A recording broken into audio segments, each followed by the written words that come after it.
وَاضْرِبْ لَهُمْ، اور بیان کیجئے ان کے لیے. خطاب ہے نبی صلی اللہ علیہ وسلم سے.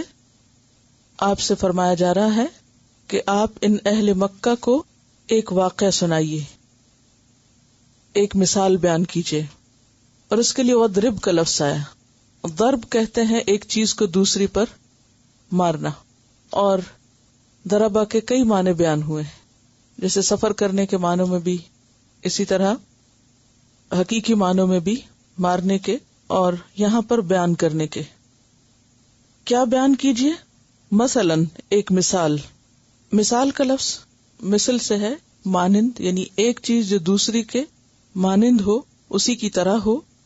یعنی ایک بات کو اس طرح بیان کیجئے کہ اس سے دوسری بات کی وضاحت ہو سکے. اہل مکہ کے سامنے ایک واقعہ رکھیے جس سے انہیں ایک سمجھنے کی بات سمجھ آ سکے. وَاضْرِبْ لَهُمْ مَثَلًا، بیان کیجئے ان کے لیے ایک مثال. کس کی مثال؟ اصحاب القریتی، قریہ والوں کی، بستی والوں کی.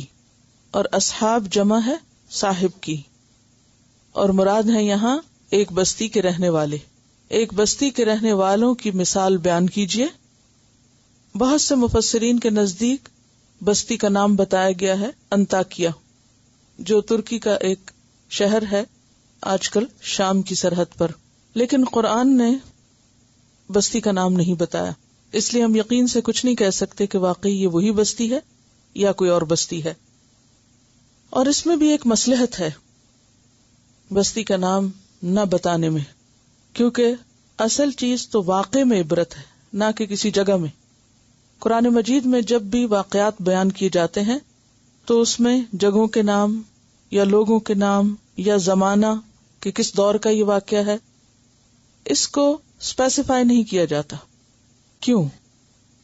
اس لیے کہ اصل مقصود اس واقعے سے عبرت پکڑنا ہے، نہ کہ اس دور سے یا اس جگہ سے یا اس شخص سے. تو نام جاننا ضروری نہیں تاکہ توجہ نہ بٹے، کیونکہ اگر نام بتا دیے جائیں تو پھر ساری دلچسپی کس میں ہو جاتی ہے؟ ناموں میں، شخصیتوں میں یا جگہوں میں. تو جو اصل مقصد ہے وہ پیچھے رہ جاتا ہے. اور پھر اصل مقصد کیا ہے؟ کہ اہل مکہ کو عبرت ہو. اور پھر یہ قرآن چونکہ صرف اہل مکہ کے لیے نہیں، ہم سب کے لیے بھی ہے، ہر دور کے لیے ہے، تو پھر عمومی طور پر اس مثال میں ہر بستی والوں کے لیے ایک سبق ہے. وَاضْرِبْ لَهُمْ مَثَلًا أَصْحَابَ الْقَرْيَةِ، کیا ہے اصحاب القریہ کا واقعہ یا قصہ؟ اذ جاءها المرسلون، جب آئے اس کے پاس کئی رسول. مرسلون جمع ہے مرسل کی. ایک ہوتا ہے مرسل اور ایک ہوتا ہے مرسل. کیا فرق ہے؟ مرسل بھیجنے والا اور مرسل جس کو بھیجا گیا. تو یہاں رسول مراد ہیں. جب آئے ان کے پاس کئی رسول یعنی جمع ہے، ان کی پھر تعداد متعین کر دی گئی کہ کتنے رسول آئے. اذ ارسلنا الیہم اثنین، جب بھیجے ہم نے ان کی طرف دو یعنی دو رسول. فکذبوہما، تو انہوں نے ان دونوں کو جھٹلا دیا. یعنی اصحاب القریہ نے دونوں رسولوں کا انکار کر دیا یا ان کی تعلیمات کو مان کر نہ دیا، جھوٹا ثابت کیا. فعززنا، تو ہم نے قوت بخشی، تائید کی، بثالث، ایک تیسرے کے ساتھ. عززنا کا لفظ جو ہے آپ پیچھے پڑھ چکے ہیں، عزیز اور عزت، عین زے اس کا روٹ ہے. عزت کا معنی قوت، غلبہ، قہر. تو عززنا، ہم نے قوت بخشی، بثالث، ایک تیسرے کے ساتھ، یعنی دو کی بجائے اب 3 پیغمبر ہو گئے بیک وقت. فقالو، تو انہوں نے کہا پیغمبروں نے، انا، بے شک ہم، الیکم، تمہاری طرف، یعنی اس بستی والوں کی طرف، مرسلون، بھیجے جانے والے ہیں، یعنی بھیجے گئے ہیں. تو اس سے یہ پتہ چلتا ہے کہ اللہ تعالیٰ نے انسانوں کی ہدایت کے لیے ہر دور میں اور ہر علاقے میں پیغمبر بھیجے. جیسا کہ ایک اور جگہ سے پتہ چلتا ہے، وَإِن مِّن أُمَّةٍ الا خلا فیہا نذیر، کوئی بستی ایسی نہیں کہ جہاں کوئی خبردار کرنے والا نہ آیا ہو۔ اور یہاں سے یہ بھی پتہ چلتا ہے کہ بعض بستیوں میں ایک سے زائد پیغمبر بھی بھیجے گئے، جیسے کہ اس مخصوص بستی کی طرف یہاں اشارہ ہے اور جس کی مثال بیان کی جا رہی ہے۔ قوم فرعون کی طرف اگرچہ موسیٰ علیہ السلام کو بھیجا گیا، لیکن انہوں نے کیا دعا کی؟ وَاجْعَلْ لِي وَزِيرًا مِّنْ أَهْلِي هَارُونَ أَخِي اُشْدُدْ بِهِ أَزْرِي وَأَشْرِكْهُ فِي أَمْرِي، کہ میرا مددگار بنا میرے گھر والوں میں سے ہارون میرے بھائی کو، اور اس کے ذریعے میری کمر مضبوط کر اور اس کو میرے کام میں شریک کر۔ تو گویا قوم فرعون کی طرف بھی 2 بھیجے گئے، اور ویسے بھی 1 اکیلا اور 2 11 کی بات ہو جاتی ہے، ایک کو ایک سے قوت اور طاقت ہوتی ہے۔ کوئی بھی کام اگر مل جل کر کیا جائے تو وہ کام زیادہ بہتر طور پر ہوتا ہے۔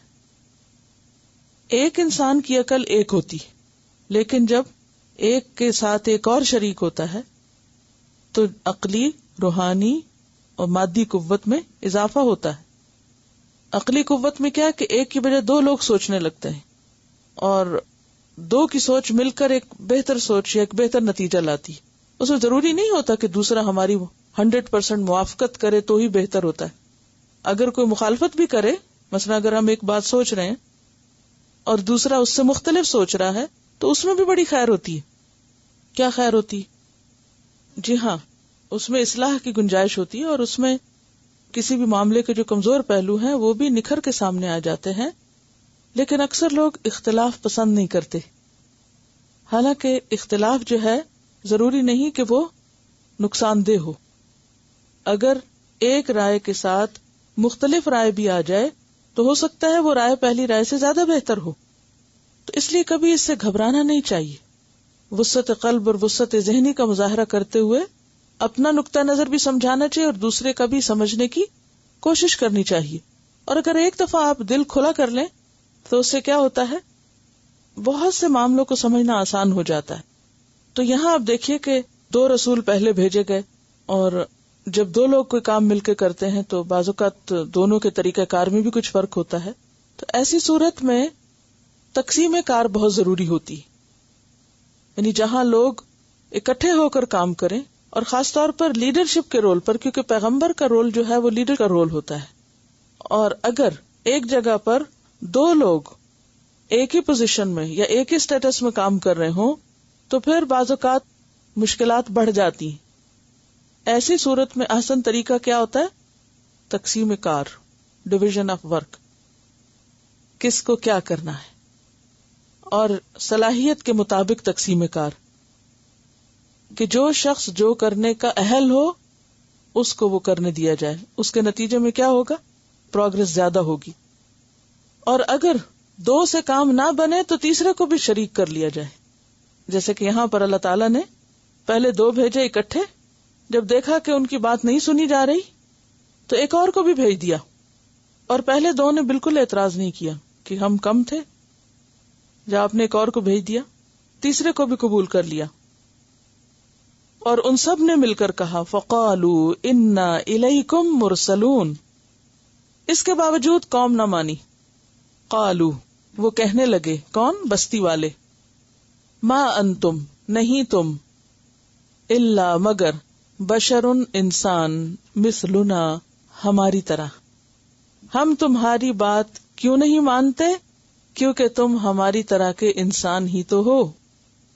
دوسری بات، وما انزل الرحمن من شیء، اور نہیں نازل کی رحمان نے کوئی بھی چیز، ان انتم الا تکذبون، نہیں تم مگر جھوٹ بول رہے۔ تو انتہائی تکبر کے ساتھ انہوں نے پیغمبروں کی بات کو جھٹلا دیا اور ان کو جھوٹا قرار دیا، اور کہا یہ سب باتیں تم خود سے کر رہے ہو، اللہ کی طرف سے نہیں آئیں۔ ہر دور میں پیغمبروں کا انسان ہونا لوگوں کے ان کو جھٹلانے کا سبب بنتا رہا، اور ہر دور کے لوگ یہی بہانہ کر کے کہ تم ہمارے جیسے ہی تو ہو، ہم کیوں مانے تمہاری بات۔ یہ بات لوگوں کے حق کو جھٹلانے میں ہمیشہ ایک بہت اہم رول پلے کرتی رہی ہے. اس بارے میں قرآن پاک میں بے شمار آیات پائی جاتی ہیں. متعدد مقامات پر انسانوں کی بشریت کو چیلنج کیا گیا. مثلاً ایک جگہ کہا گیا ما لہذا الرسول یأکل الطعام ویمشی فی الاسواق. یہ کیسا رسول ہے کہ جو کھانا بھی کھاتا ہے اور بازاروں میں چلتا ہے. تو ہم اس کی بات کیسے مان لیں جو ہماری ہی طرح کا ہے، جس کو مختلف کاموں کی ضرورت ہے، یعنی جو ہماری طرح محتاج ہے کھانے پینے کا، خرید و فروخت کرنے کا. سورۃ الفرقان کی آیت 7 ہے. اسی طرح اللہ سبحانہ وتعالی ایک اور جگہ لوگوں کی اس نفسیات کو اس طرح بیان فرماتے ہیں سورۃ بنی اسرائیل 94 میں وَمَا مَنَعَ النَّاسَ أَن يُؤْمِنُوا إِذْ جَاءَهُمُ الْهُدَى إِلَّا أَن قَالُوا أَبَعَثَ اللَّهُ بَشَرًا رَسُولًا. اور نہیں روکا لوگوں کو ایمان لانے سے جب بھی ان کے پاس ہدایت آئی، مگر اس بات نے کہ انہوں نے کہا ابعث اللہ بشرا رسولا، کیا اللہ نے ایک بشر کو رسول بنا کے بھیج دیا؟ تو جو ہمارے طرح کا انسان ہے ہم اسے نہیں مان سکتے. سورۃ تغابن آیت 6 میں آتا ہے ذالک بأنہ کانت تأتیہم رسلہم بالبینات فقالوا ابشر یہدوننا، کہ روشن دلائل آنے کے باوجود انہوں نے کیا بہانہ کیا؟ ابشر یہدوننا، کیا انسان ہماری ہدایت کا ذمہ لے رہے ہیں، انسان ہم کو ہدایت دیں گے. سورۃ الانعام 91 میں فرمایا وما قدر اللہ حق قدرہ، انہوں نے اللہ کی قدر ہی نہیں پہچانی جیسا کہ اس کی قدر کا حق تھا. اذ قالوا ما انزل اللہ علی بشر من شیء، جب انہوں نے کہا کہ اللہ نے کسی بشر پہ کچھ بھی نازل نہیں کیا. تو گویا انہوں نے اللہ کی حکمت کو، اللہ کی قدرت اور اللہ کی عظمت کو چیلنج کر دیا، کیونکہ یہ تو اللہ کا فیصلہ ہے کہ وہ کسی انسان کو رسول منتخب کرے. سورۃ ابراہیم آیت 10 میں آتا ہے قالوا ان انتم الا بشر مثلنا، انہوں نے کہا کہ تم تو ہمارے ہی جیسے انسان ہو. تریدون ان تصدونا عما کان یعبد آباؤنا، تم چاہتے ہو کہ تم ہمیں ہمارے باپ دادا کے طریقے سے روک دو. فأتونا بسلطان مبین، کوئی کھلی دلیل لاؤ تو ہم مانے. رسولوں نے کیا جواب دیا؟ قالت لہم رسلہم ان نحن الا بشر مثلکم، کہ ہاں واقعی ہم تمہاری طرح کے انسان ہیں. ولکن اللہ یمن علی من یشاء، لیکن اللہ جس پر چاہتا ہے احسان کرتا ہے، بندوں میں سے جسے چاہتا ہے اپنے کام کے لیے چن لیتا ہے. ویسے عجیب بات ہے، دنیا کے باقی کاموں میں تو ہم کبھی اعتراض نہیں کرتے. مثلاً اگر ہم بیمار ہیں اور کسی ڈاکٹر کے پاس علاج کے لیے جاتے ہیں تو یہ نہیں کہتے کہ تم ہمارا کیا علاج کرو گے، ہماری ہی طرح کے انسان تو ہو. اگر گھر میں کوئی چیز خراب ہوتی ہے اور آپ ٹھیک کرنے کے لیے بلاتے ہیں کسی کو، تو اسے یہ تھوڑی کھڑے ہو کے کہتے ہیں کہ تم بھلا کیا ٹھیک کرو گے، ہماری طرح کے انسان تو ہو. کسی کو بھی ہم یہ نہیں کہتے.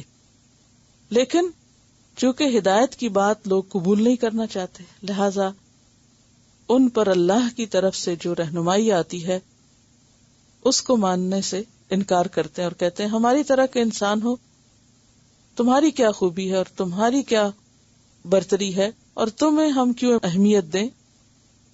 اور اس طرح پیغمبروں کی خاص علامات ہوتے ہوئے بھی، یعنی جس طرح ہر پیشے والے کی خاص علامت ہوتی ہے نا، اس سے پہچانا جاتا ہے، تو پیغمبر بھی اپنی قوم کے پہچانے ہوئے افراد ہوتے ہیں.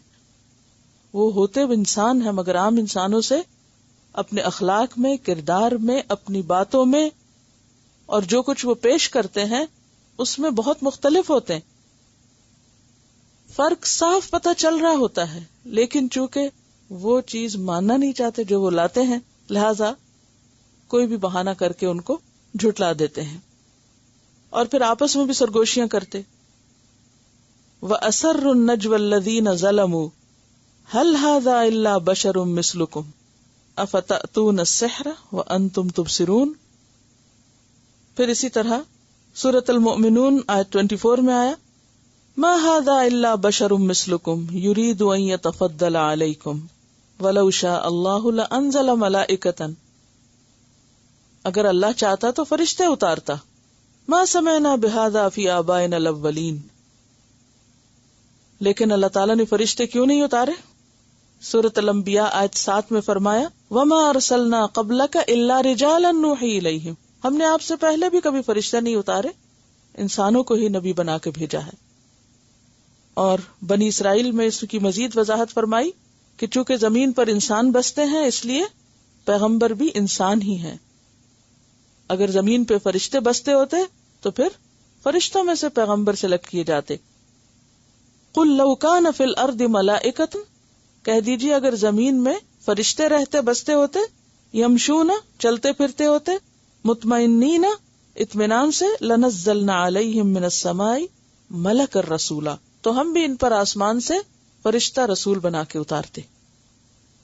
تو چونکہ انسانوں کو اپنے جیسے انسانوں کے طریقہ کار سے زیادہ رہنمائی مل سکتی ہے، اس لیے اللہ نے اپنی حکمت کے تحت انسانوں ہی کو رسول بنا کر بھیجا، اور یہ بات ہر دور کے انسانوں کے لیے ہدایت کے راستے میں رکاوٹ بنی رہی۔ اگلوں پچھلوں کی نفسیات ایک ہی تھی، قالوا ما انتم الا بشر مثلنا، اور دوسری بڑی بات یہ کہ وما انزل الرحمن من شیء، اس کو کہتے ہیں کبر۔ کبر کیا ہوتا ہے؟ بطر الحق، حق کا انکار، ہم مانتے ہی نہیں، یہ جو تم پیش کر رہے ہو ہم اسے اللہ کا کلام نہیں مانتے، اور ان کو الٹا جھوٹا قرار دیا۔ پیغمبروں نے کیا کہا؟ قالوا ربنا یعلم، انہوں نے کہا ہمارا رب خوب جانتا ہے، انا الیکم لمرسلون، بے شک ہم تمہاری طرف البتہ رسول بنا کے بھیجے گئے۔ اب دیکھیے کہ پہلے پیغمبروں نے کیا کہا؟ فقالوا انا الیکم مرسلون، بہت آرام سے بات کی کہ ہم تمہاری طرف رسول بنا کر بھیجے گئے۔ جب انہوں نے جھٹلا دیا تو پیغمبروں کا جواب کیا تھا؟ نمبر 1 ربنا یعلم، نمبر 2 انا الیکم، اور نمبر 3 لمرسلون، 3 مؤکدات ہیں۔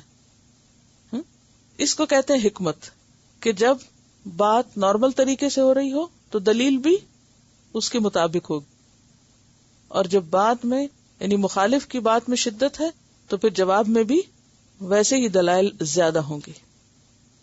تو اس لیے دوسرے مرحلے پر جواب میں زیادہ شدت پائی جاتی ہے۔ ربنا یعلم، تم نہیں مانتے نہ مانو، ہمارے رب کو تو پتا ہے جس نے ہمیں بھیجا۔ انا، بے شک ہم، یقیناً ہم، الیکم لمرسلون، لام یہاں تاکید کا ہے، البتہ رسول ہی ہیں، جیسے کہ سورۃ العنکبوت آیت 52 میں آتا ہے، قل کفا باللہ بینی وبینکم شہیدا، کہہ دیجئے میرے اور تمہارے درمیان اللہ گواہ ہے، اللہ کی گواہی کافی ہے۔ وہ اللہ یعلم ما فی السماوات والارض، جو آسمان و زمین کی ہر چیز کو جانتا ہے۔ وما علینا الا البلاغ المبین، اور نہیں ہے ہمارے ذمہ مگر پہنچا دینا کھلم کھلا، واضح طور پر۔ یہ کس کا قول ہے؟ پیغمبروں کا، کہ ہماری کیا ذمہ داری ہے کہ ہم تمہیں بات پوری طرح پہنچا دیں۔ آگے ہدایت دینا تم کو ہماری ذمہ داری نہیں، تم مانتے ہو یا نہیں مانتے ہمیں کوئی غرض نہیں، ہمیں اپنا فرض پورا کرنا ہے۔ اور بلاغ جو ہے یہ مصدر ہے، بلغ یبلغ سے، اور یہاں بمانا تبلیغ استعمال ہوا ہے، جیسے کلمہ یکلمو سے کلام مصدر ہے فعال کے وزن پر، اور بلاغ کا معنی ہوتا ہے مقصد اور منتہا تک، منزل تک پہنچنا، یعنی آخری حد تک پہنچنا، یعنی اپنی ڈیسٹینیشن پر پہنچ جانا۔ جیسے ایک جگہ پر بھی آتا نا، ھذا بلاغ للناس، یہ بلاغ ہے یعنی آخری حد تک پہنچانا ہے لوگوں کے لیے۔ فإنما علیک البلاغ وعلینا الحساب، آپ کے ذمہ ہے پہنچانا اور حساب لینا کس کے ذمہ ہے؟ اللہ کے۔ وما علینا الا البلاغ المبین، اور صرف بلاغ نہیں بلکہ کیسا بلاغ؟ صاف صاف، واضح، کھلا، کلیئر، روشن، پورا پورا۔ تو اس سے ایک داعی کی یا اللہ کی طرف بلانے والے کی کیا ذمہ داری سمجھ میں آتی ہے؟ دیانت، امانت، کہ جو اس کو دیا گیا ہے وہ پورا پہنچائے۔ یا ایھا الرسول بلغ ما انزل الیک من ربک، اے رسول پہنچا دیجئے جو بھی آپ کی طرف اتارا گیا آپ کے رب کی طرف سے.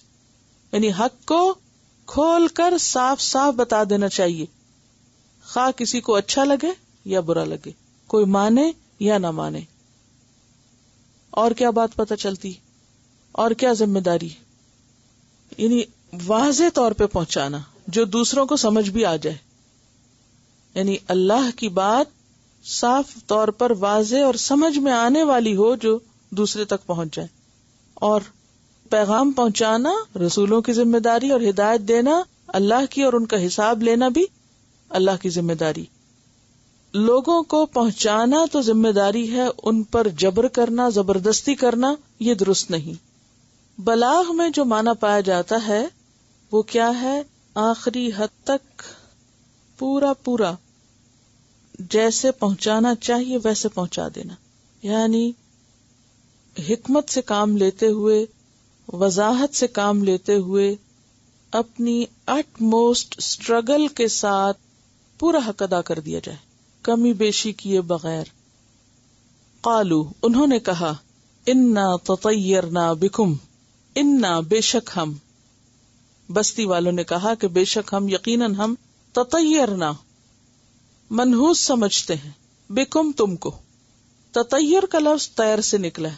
طیر پرندے کو کہتے ہیں. پرندوں کے ذریعے اہل عرب فال نکالتے تھے اور پھر مخصوص قسم کے اڑان کو اپنے لیے منحوس سمجھتے، اور پھر طیر سے نحوست کا معنی آ گیا. طائر کا لفظ جو پرندے کے لیے آتا ہے پھر وہ کس لیے استعمال ہونے لگا؟ فال بد کے لیے، نحوست کے لیے. قالوا انا تطیرنا بکم، بستی والوں نے کہا کہ ہم تو تم کو منحوس سمجھتے ہیں. کیوں منحوس سمجھتے ہیں؟ کہ تمہارے آنے سے ہمارا چین لٹ گیا ہے، ہمارے بستی میں اختلاف ہو گیا ہے، ہمارے اندر، ہمارے لوگوں میں پھوٹ پڑ گئی.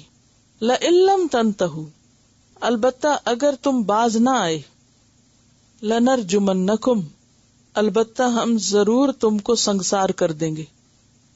لا لام تاکید ہے، اور نون مشدد جو ہے یہ بھی تاکید کے لیے ہے، اور رے جیم میم مادہ رجم کہتے ہیں پتھر مارنے کو، پتھر مار کر کسی کو ہلاک کر دینا. اب یہ شدید قسم کی دھمکی تھی. پہلے تو ویسے جھٹلایا، اس کے بعد جان کے پیچھے پڑ گئے. اگر تم اپنی اس تبلیغ سے باز نہ آئے تو ہم ضرور تم کو سنگسار کر دیں گے، پتھر مار مار کے ہلاک کر دیں گے. وَلَا يَمَسَّنَّكُمْ، اور البتہ ضرور پہنچے گا تم کو، مس چھونا، ضرور چھوئے گا تم کو، منا ہماری طرف سے، عذاب علیم، دردناک عذاب، ہم تم کو سخت سزا دیں گے، برا مزہ چکھائیں گے، باز آ جاؤ. اب سوچنے کی بات یہ ہے کہ پیغمبروں کا قصور کیا تھا جس پر انہیں اتنی سخت دھمکی دی جا رہی؟ صرف یہی تھا نا کہ انہوں نے لوگوں کو اللہ کی طرف بلایا. جیسا کہ سورۃ غافر آیت 28 میں آتا ہے کہ قوم فرعون میں سے ایک شخص اٹھا اور اس نے اپنی قوم کو نصیحت کی کہ اتقتلون رجلا ان یقول ربی اللہ، تم ایسے شخص کو قتل کرنا چاہتے ہو جو کہتا ہے کہ میرا رب اللہ ہے. وقد جاءکم بالبینات من ربکم، حالانکہ وہ تمہارے پاس تمہارے رب کی طرف سے کھلی کھلی نشانیاں لے کر آیا ہے. وَإِن يَكُ كَاذِبًا فَعَلَيْهِ كِذْبُهُ، اگر وہ جھوٹا ہے تو اس کا جھوٹ اسی پر. وَإِن يَكُ صَادِقًا، اور اگر وہ سچا ہے، يُصِبْكُمْ بَعْدُ الَّذِي يَعِدُكُمْ، تو پہنچے گا تم کو بعض وہ جس کا وہ تم سے وعدہ کر رہا ہے. یعنی تم اس کی بات کیوں نہیں مانتے؟ کیونکہ وہ تم کو اللہ کی طرف بلا رہا ہے. اس کی بات میں آخر مشکل کیا ہے؟ قَالُوا طَائِرُكُمْ مَعَكُمْ، پیغمبر ان کی دھمکیوں سے بالکل مروب نہیں ہوئے، بالکل نہیں ڈرے، خوف زدہ نہیں ہوئے، اور ان کے کہنے میں نہیں آئے. جب انہوں نے کہا کہ تم منحوس ہو، کہا تمہاری نحوست تو تمہارے اپنے ساتھ لگی ہوئی ہے. طائرکم معکم، کیوں؟ ہر انسان کا طائر کہاں ہے؟ وکل انسان الزمناہ طائرہ فی عنقہ، ہر انسان کی نحوست اس کے اپنے گلے میں لٹک رہی ہے. دوسروں کو منحوس کہنے والے بعض اوقات اپنی نحوست کو بھول جاتے ہیں. اَإِن ذُكِّرْتُمْ، یہ باتیں تم اس لیے کر رہے ہو کہ تم کو نصیحت کی گئی ہے، یعنی جرم صرف اتنا ہے کہ تم کو صحیح رستے پہ آنے کے لیے کہا گیا ہے. بل انتم قوم مسرفون، بلکہ تم حد سے بڑھے ہوئے لوگ ہو، مسرف ہو. اب دیکھیے کہ پیغمبروں پر جب الزامات لگائے گئے تو ان کا جواب کیا تھا. تردید ضرور کی انہوں نے دلائل کے ساتھ، لیکن بالکل کام اور کوائٹ، یعنی اس معنی میں کہ انہوں نے کوئی خوف کا مظاہرہ نہیں کیا، کوئی شور ہنگامہ نہیں کیا، رونا دھونا نہیں مچایا. کیا کہا؟ طائرکم معکم، تم سمجھتے نہیں ہو، تم ہمیں منحوس کہتے ہو. بات یہ ہے کہ ہر انسان کی نحوست اس کے اپنے ساتھ ہے، اور ہر انسان کی نحوست اس کے عمل کی وجہ سے. اور پھر انہیں سمجھ آ رہی تھی کہ یہ مخالفت کیوں ہو رہی ہے. اَإِن ذُكِّرْتُمْ، تم ہمارے جان کے پیچھے اس لیے پڑ گئے ہو کہ تمہیں ہم نے نصیحت کی ہے، کیونکہ اگر پیغمبر نصیحت نہ کرتے تو کوئی مخالفت نہ ہوتی. بل انتم قوم مسرفون، بلکہ تم حد سے بڑے ہوئے لوگ ہو. مسرف کا لفظ کس سے ہے؟ اسراف سے. اسراف ہوتا ہے حد سے بڑھ جانا، یعنی غلط کام بھی تم کرتے ہو اور الزام بھی ہمیں دیتے ہو. کیونکہ جو مسرف ہوتا ہے نا، حدیں توڑنا چاہتا ہے، اس کو پیغمبروں کی بات اچھی نہیں لگتی. ذرا سوچئے تھوڑی دیر کے لیے کہ لوگ اچھی بات کی مخالفت کیوں کرتے ہیں؟ پیغمبروں کی مخالفت کیوں ہوئی؟ کیونکہ انہوں نے آ کر لوگوں کو حد پر رہنا سکھایا کہ اپنی حدود کے اندر رہو، حدیں نہ پھلانگو. کیونکہ عام طور پر لوگ اپنی خواہشات کی پیروی کرنا چاہتے ہیں، اور اسراف کیا ہے؟ اعتدال سے ہٹنا. ہر چیز میں ہمارے دین نے ہمیں اعتدال سکھایا ہے. کھانے پینے، سونے جاگنے، شادی بیاہ، تعلقات، مال کمانے، خرچ کرنے، ہر چیز کے معاملے میں اعتدال سکھایا ہے. لیکن شیطان انسان کو ہمیشہ کیا کرتا ہے؟ حد سے بڑھنے کی ترغیب دیتا ہے. اور انسان کا نفس بھی کیا چاہتا ہے؟ انسان کی خواہشات کا بھی کیا تقاضا ہوتا ہے کہ وہ اپنی خواہشات کو فلفل کرنے کے لیے کسی حد پر رکنا نہیں چاہتا. مثلا لذت کے حصول کے لیے ہر کام کرنا چاہتا ہے، چاہے وہ حلال ہو یا حرام ہو، جائز ہو یا ناجائز ہو، کسی کا اس میں فائدہ ہو یا نقصان ہو. ساری حدیں توڑنا چاہتا ہے، انسانی، عقلی، اخلاقی، قانونی، تاکہ وہ صرف اپنی ہوس کی تکمیل کر سکے. ہر دور میں ہوتا رہا، کیونکہ شیطان کا طریقہ یہی رہا ہے. اور جب بھی کوئی ان حدود کی نشاندہی کرے گا تو اس کی مخالفت ہوگی. آج بھی آپ دیکھیں کہ بسا اوقات آزادی کے نام پر، حقوق کے نام پر بہت سی انسانی اخلاقی حدوں کو پامال کیا جاتا ہے. اور جب بھی کوئی شخص اس کی طرف توجہ دلائے تو جو نفس پرست ہوتے ہیں ان کی نظروں میں مبغوض بن جاتا ہے. اور اس کی بے شمار مثالیں آپ ملیں گی آپ کو. پیغمبروں کے ساتھ تو ہمیشہ ہوتا ہی رہا، لیکن پیغمبروں کے علاوہ بھی ہر سوسائٹی کے اندر کوئی بھی لوگ، خواہ وہ اس سوسائٹی کے اپنے لوگ ہوں یا پھر کوئی دوسرے ہوں، ان کی ہمیشہ مخالفت ہوئی. پچھلے دنوں مجھ سے کوئی ذکر کر رہا تھا کہ ابارشن کے خلاف جن لوگوں نے تحریک چلائی یا جن لوگوں نے لوگوں کو اویئرنس دی، ان کی ایسی ایسی مخالفت ہوئی کہ ان کو جان کی دھمکیاں اور ان کو ہر طرح کے ٹارچر سے گزرنا پڑا. حالانکہ وہ کوئی اسلام اور غیر اسلام کا معاملہ نہیں تھا، صرف ایک اخلاقی حدود کا معاملہ تھا. اسی طرح اور بھی بہت سے ایشوز ہو سکتے ہیں. تو قرآن ایک مثال ہے، ایک سبق ہے ہم سب کے لیے. اور سبق کیا ہے کہ جب بھی کوئی شخص لوگوں کو اسراف چھوڑنے کے لیے کہے گا، خواہ وہ شادی بیاہ میں کیوں نہ ہو، تو سب لوگ اس کے پیچھے پڑ جائیں گے کہ اب تم چاہتے ہو کہ ہم کھانا پینا بھی چھوڑ دیں، اب ہم پہننا اوڑھنا بھی چھوڑ دیں. تو مصرفین کو کبھی بھی نصیحت اچھی نہیں لگتی اور وہ نصیحت کرنے والوں کے پیچھے پڑ جاتے ہیں. بل انتم قوم مسرفون. اور جہاں تک پیغمبروں کو منحوس بتانے کا تعلق ہے تو یہ صرف ان کے ساتھ نہیں ہوا، خود حضرت موسیٰ علیہ السلام کے ساتھ ہوا. سورۃ الاعراف میں آتا ہے وَإِن تُصِبْهُمْ سَيِّئَةٌ يَطَّيَّرُوا بِمُوسَىٰ وَمَن مَّعَهُ. جب ان پہ کوئی مشکل آتی تو وہ موسیٰ اور اس کے ساتھیوں کو منحوس بتانے لگتے کہ ان کی وجہ سے مصیبت آئی ہے. قوم سمود نے اپنے پیغمبر سے کیا کہا؟ سورۃ النمل آیت 47 اطیرنا بک وبمن معک. ہم تجھے اور تیرے ساتھیوں کو منحوس سمجھتے ہیں. خود نبی صلی اللہ علیہ وسلم سے کیا کہا گیا؟ سورۃ النساء میں آتا ہے وَإِن تُصِبْهُمْ سَيِّئَةٌ يَقُولُوا هَٰذِهِ مِنْ عِندِكَ، جب ان پہ کوئی تکلیف آتی ہے تو کہتے ہیں یہ تو آپ کی وجہ سے آئی. تو یہ بھی لوگوں کا طرز عمل رہا ہے. یعنی کچھ لوگ تو سرے سے جھٹلا دیتے ہیں، کچھ لوگ دھمکیوں پہ اتر آتے ہیں، اور کچھ لوگ اور قسم کی الزام تراشی کرنے لگتے ہیں. اور وہ کیا ہے کہ یہ اللہ کا نام اور اللہ کا پیغام پہنچانے والے دنیا میں نحوست پھیلا رہے ہیں. لیکن ایسی دھمکیوں اور ایسی باتوں اور ایسے الزامات سے انسان کو کبھی بھی دل چھوٹا نہیں کرنا چاہیے. کیوں؟